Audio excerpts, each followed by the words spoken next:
ng hapon, meron tayong unit ngayon ulit dito dumating, Mitsubishi Space Gear. Masalimuot ang kalagayan nito dahil halos palit lahat, palit ng timing belt, palit ng oil seal, naputulan ng timing belt to, naputol yung sa pump niya. Kaya ito ginagawa natin.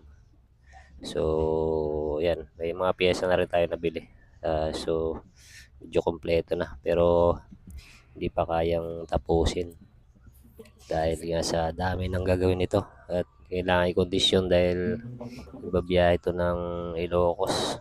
So kailangan goods na goods to bago tumakbo ng malayo. So yan, ito na, nalinis na natin yan. Medyo maganda na yung kalagayan yan. So yun na lang, set up na natin yung timing belt.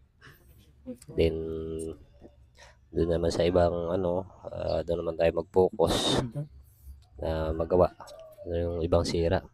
So ayan na siya, okay na yan, naka-set up na.